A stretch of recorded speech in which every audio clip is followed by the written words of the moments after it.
everyone. It's Tuesday. It's Harp Tuesday! And once again, I'm here in the Zagreb Harp Center in Zagreb, Croatia. The headquarters, of course, of the Zagreb Harp Festival, and surrounded by these wonderful Kamak harps. And in this episode, I want to finish off my look at the Bochsa's Rondo from Samuel Milligan's Medieval to Modern Volume 2.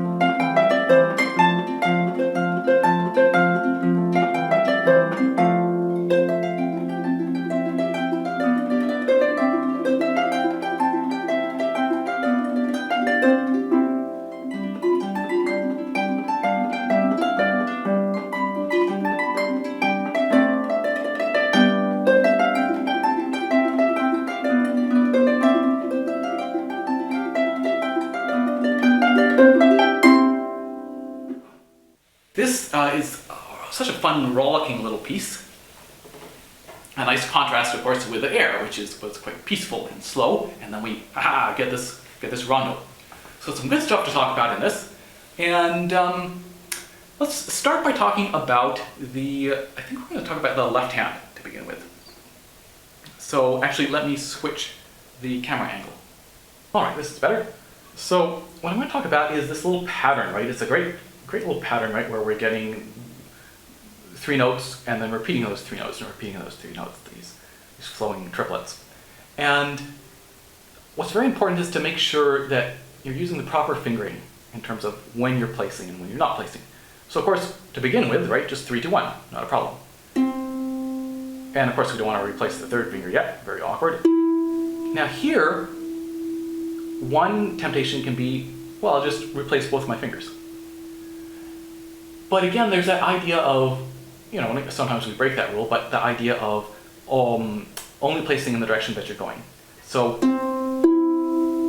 if we place 2, we would need to play 2 next, because then we'd be going down. But instead, we're going to play 3, and so that means we skipped 2. So we don't want to do that, right?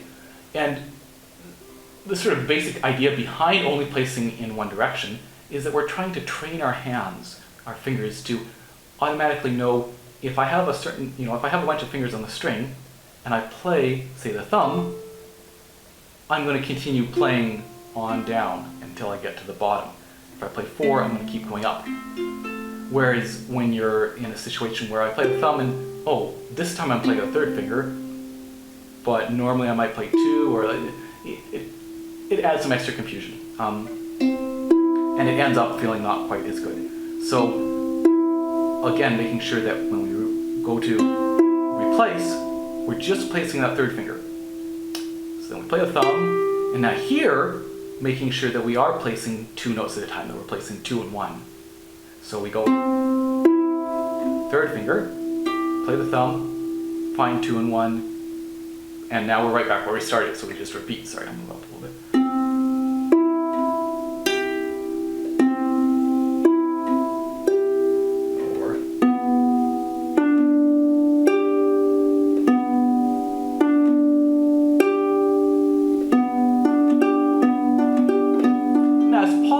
As it goes fast, you may find that maybe the thumb lags a tiny bit behind. I should do a slow motion video of that to see whether I'm doing that. But that idea, we want to have that idea, that feeling of just the third finger going down and then both fingers finding the next 2 notes. And same thing when we've got 4, just the fourth finger goes down and then we find 2 and 1. Here, trying to make sure that the third finger, as much as possible, is relaxed, that we're not up like this, that it's just...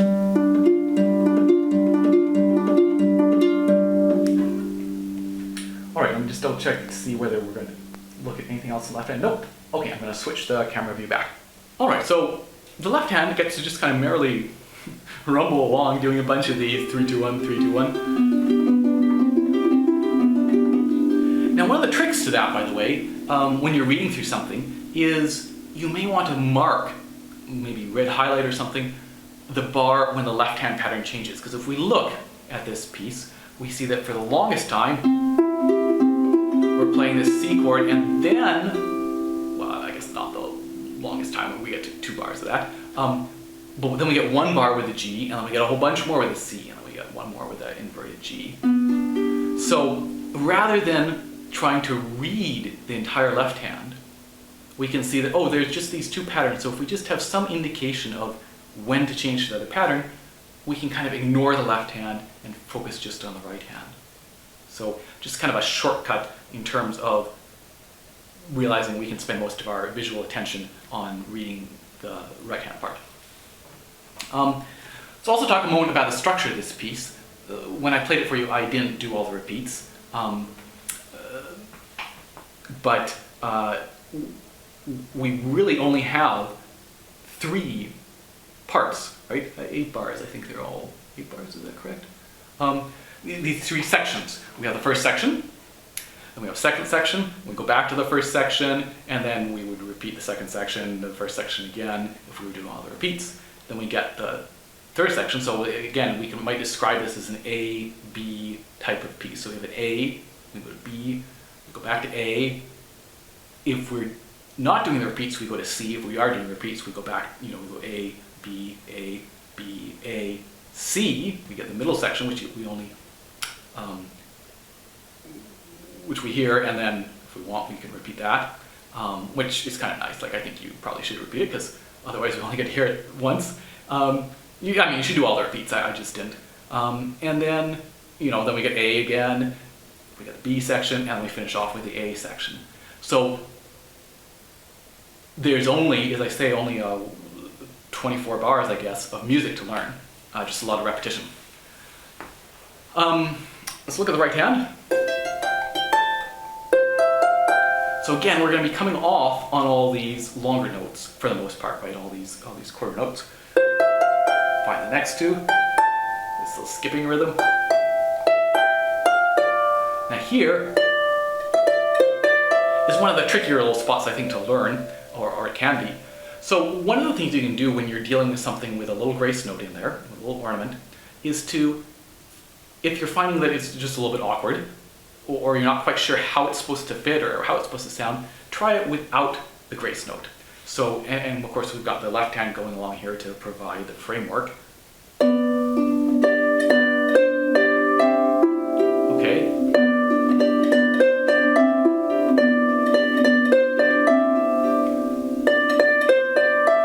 So we just have to have that E happen in between those 2 Ds.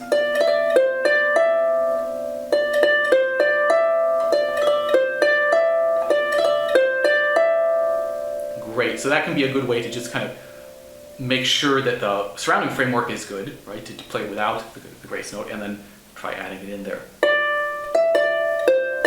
And again, it's going to be short and fairly precise, but we don't want to gloss over it. We do want to be aware of the fact that it's a note. It's important.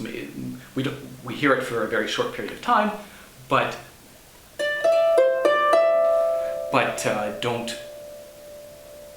don't shortchange it too much. Again, like make sure that it's present. Anytime we're dealing with short notes, we want to make sure that we're giving them the proper amount of attention, because it's so easy for them to get lost, right? To get glossed over,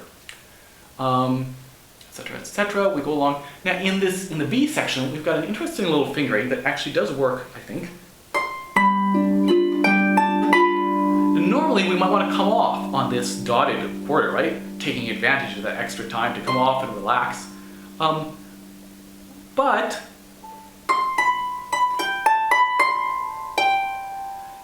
the phrase isn't over. We're waiting for it to resolve on back to that G, go back down to that G.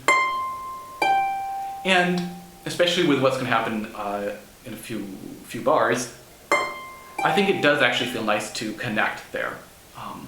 And then the second time, right, we get, and he's got you placing all 4 of those notes,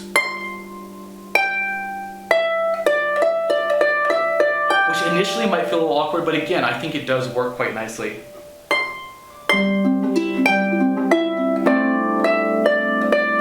And here, right, we get 4, 1, 2 come off, and then 1, 2, 2, 1, 2, 1. This is fun, right? And that's a spot to, it's crescendoing, right? It's building intensity. So, and it's a little bit hard, worth some practice there. And then we come back to the A section. And you can always, if you want, do a little bit of a feeling of stepping down in layers in terms of volume after the first 4 bars, right? We get,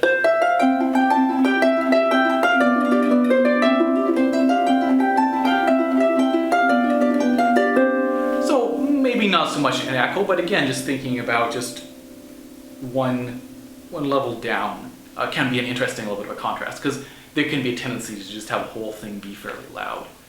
And it's nice to have some graduations in volume. And finally the C section and again here he's got this long, placing despite the fact that we're playing a dotted quarter, and I think it works. I think it's nice.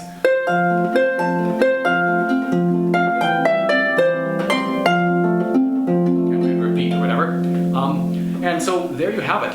And again, it's a really fun piece to play. I think I was probably playing it under, he suggested 132 to the dotted quarter. I was probably playing it under that, just because I actually worked it up yesterday. But it can certainly be a fun piece to push to see how fast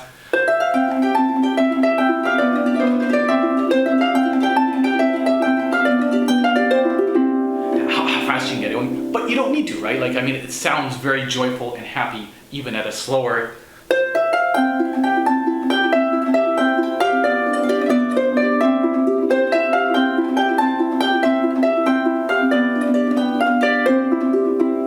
Even at a slower tempo. So a lot of fun, and that, as I say, it's a very nice contrasting sort of collection, with the air being peaceful and then the rondo being very happy and excited.